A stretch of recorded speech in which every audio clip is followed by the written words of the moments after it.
29 पहला दिन है।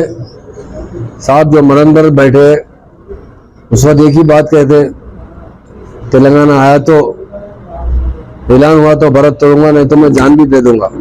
40 साल हमने जो है मद्रास में मरंदर बैठे थे, उन्हें एक ही बैठने पर एक ही आदमी के डिमांड पर आंध्रा दिया गया। मगर केसीआर साहब 11 दिन मुसलसल बैठे रहे और तेलंगाना अवाम 69 में 400 से ज्यादा नौजवान शहीद हुए। तो इसमें भी तकरीबन 200 करीब लोग अपने अपने लाइफ सेक्रीफाइस करे। उसके बाद तेलंगाना आया। तेलंगाना लाने वाले कोई महान लीडर तो केसीआर साहब है। उसके लिए उसी दिन 29 तारीख के दिन सुबह 10 बजे से हमारे हबीब साहब की सदारत में एक blood donation camp Dilkusha function hall में रखा गया। मैं तमाम हमारे साथियों से गुजारिश करता हूँ, खून बहुत अहम चीज़ है। एक तो वो हमारे फौजी भाइयों के लिए चाहिए, दूसरा जो लोग बीमार होते हैं, अगर खून नहीं रहा तो बाद वक्त जान बचना मुश्किल हो जाता है। उसके लिए मैं तमाम लोगों से गुजारिश करता हूँ कि आप मलकपेट में दिलकुशा हाउस तशरीफ लाइए। ब्लड डोनेशन कैंप में हमारे अजीत रेड्डी साहब भी रहेंगे, हमारे आजम अली साहब भी रहेंगे, तमाम लीडर्स भी रहेंगे। आई कैंप भी रखा गया है।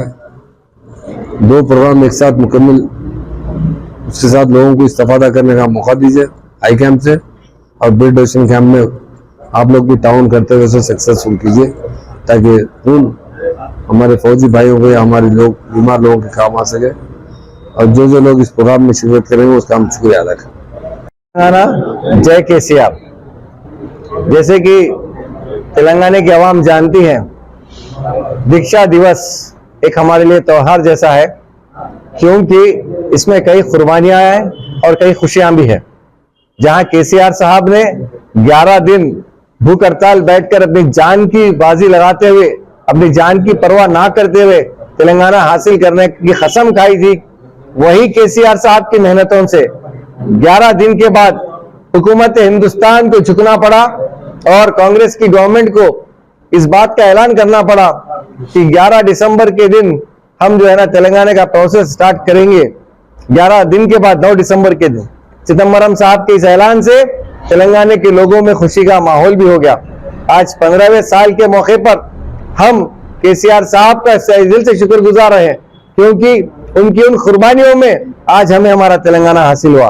और इसी मौके पर हम इस तेलंगाना की आवाम से खुशियों के इजहार का भी अपील करते हैं, और खासकर मलकपेट में जहां पर हम ये दीक्षा दिवस मना रहे हैं, 29 तारीख को हम सुबह 10 बजे दिलकुशा फंक्शन हॉल में हमारे हबीब हुसैन हयात साहब की क़यादत में, जो हमारे छावनी डिवीजन के प्रेसिडेंट भी है मलकपेट कॉन्स्टिट्यूंसी से, उनकी क़यादत में एक ब्लड डोनेशन कैंप, एक फ्री आई कैंप का ऑर्गेनाइजेशन कर रहे हैं, जहां पर हमारे इंचार्ज अजीत रेड्डी साहब मौजूद होंगे, हमारे एक्स कॉर्पोरेटर सामा प्रभाकर रेड्डी साहब इनके जिम्मे वहां रहेंगे, हमारे सुधाकर अन्ना साहब रहेंगे, हमारे सैदाबाद डिवीजन प्रेसिडेंट श्रीनिवास रेड्डी साहब रहेंगे, हमारे एक्स वाइस चेयरमैन भूमेश साहब रहेंगे, हमारे मलकपेट डिवीजन इंचार्ज हमारे नरसिंह भाई साहब रहेंगे, उसी तरीके से अकबर बाग से सीधे रेड्डी साहब और दिगर रहेंगे, और आजमपुरे से हमारी तमाम टीम रहेंगी।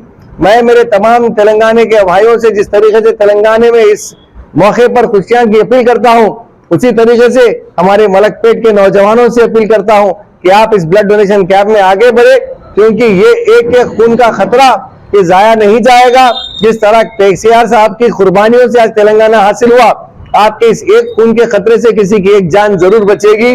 और उसी के साथ साथ आई डोनेशन आई कैंप भी है, वहां पर ब्लड डोनेशन और आई कैंप के अलावा हेल्थ कैंप के भी हम जो है ना ऑर्गेनाइज करने की कोशिश में है। तो मैं आप तमाम लोगों से और खासकर नौजवानों से अपील करता हूं कि आप आगे बढ़े और इस कैंप को कामयाब बनाए, और अपने इस बलिदान में हमारे केसीआर साहब ने जो बढ़ चढ़ कर हमारे लिए इतना कुछ किया, हम आगे बढ़े, अपने इस खून को देकर एक जान बचाए, और अपनी जान से एक जान अगर हम बचा सकते हैं तो और एक जान किसी की जान बचा सकती है। तो मैं तमाम लोगों से अपील करता हूं कि आप सब जो है बड़े जोर और शोर के साथ, बड़ी अच्छी आबादी की बड़े अच्छे तादाद के साथ इस प्रोग्राम में शिरकत करें, से कामयाब बनाए। जय तेलंगाना, जय केसीआर। इसी तरह के तमाम अपडेट्स, प्रोग्राम्स और एंटरटेनमेंट और दीगर तमाम मालूमात के लिए हमारे इस चैनल Z Now TV को YouTube पर सब्सक्राइब करें, फेसबुक, इंस्टा पर फॉलो जरूर करें। याद रखिए Z Now TV, यही सच है।